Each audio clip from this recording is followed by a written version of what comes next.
Hello, hello, it's Spencer McGreal.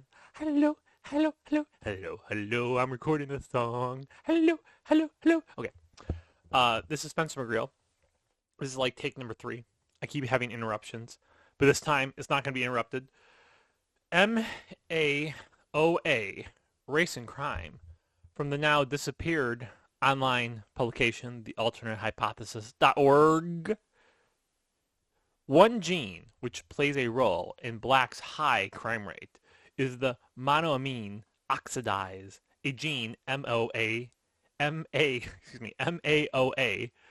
This gene produces an enzyme by the same name. The enzyme MAOA breaks down a class of neurotransmitters called monoamines in the brain. These neurotransmitters include one which are well known to affect behavior such as dopamine and serotonin.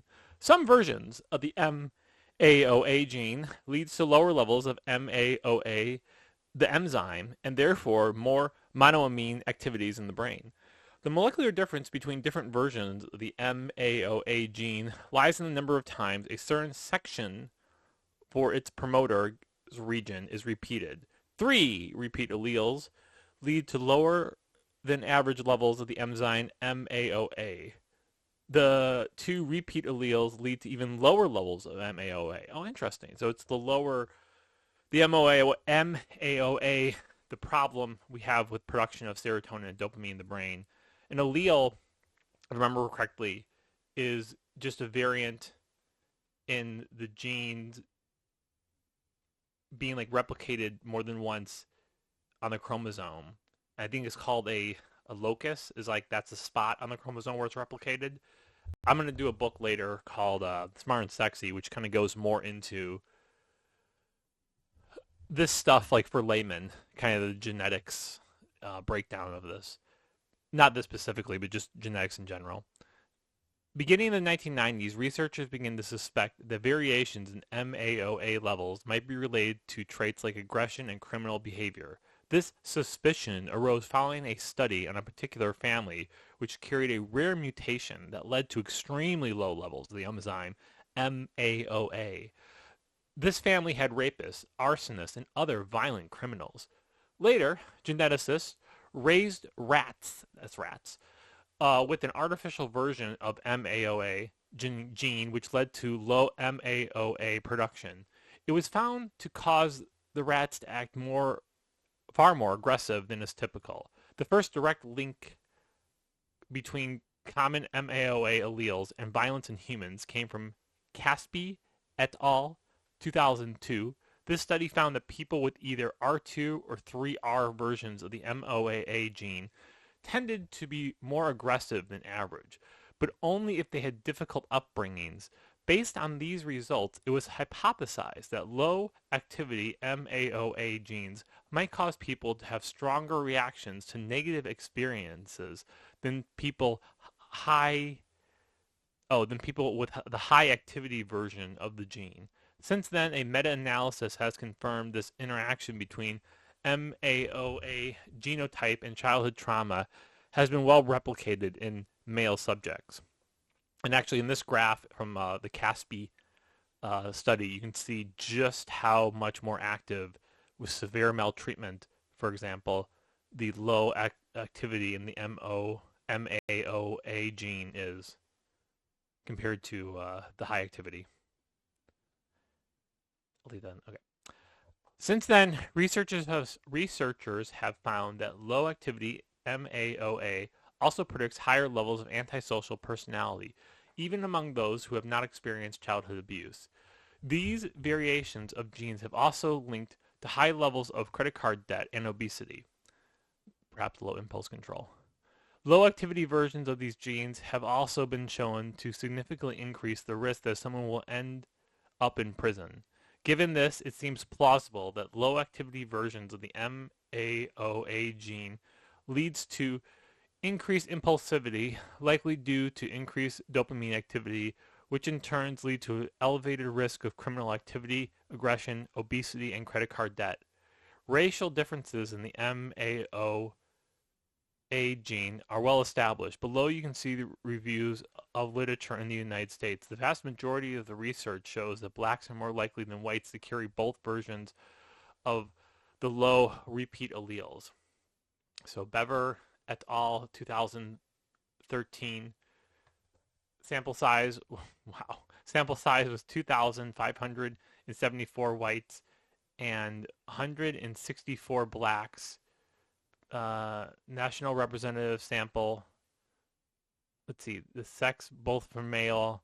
Blacks had R2. Their percent of the repeat allele was 5.2, and whites was 0.1. Wow. Um. Wow. Wisdom and Burskewitz, 2006, 180 whites, 98 non-whites, abuse victims, and these were males. Blacks had it 6.12, whites have it 0.6.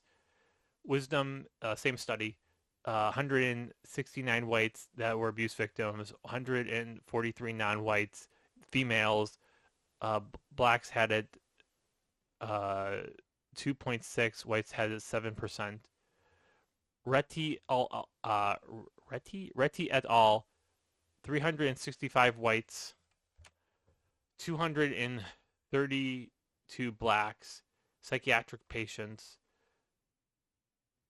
both sexes, 4.7 among blacks, 0.5 among whites. Chloe et al.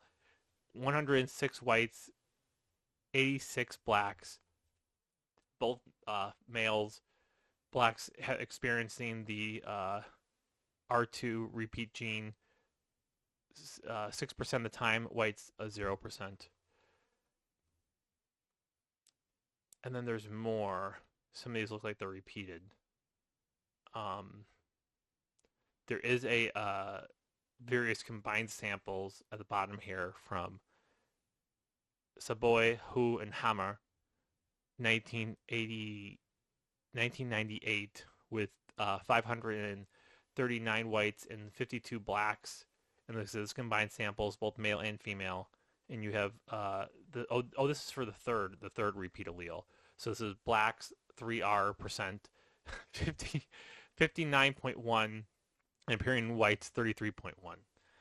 In summary, blacks have a higher level of low repeat MAOA alleles than whites do. And this in turn causes them to have higher crime rates. And that this explains part, though not all, why blacks have higher crime rates than whites.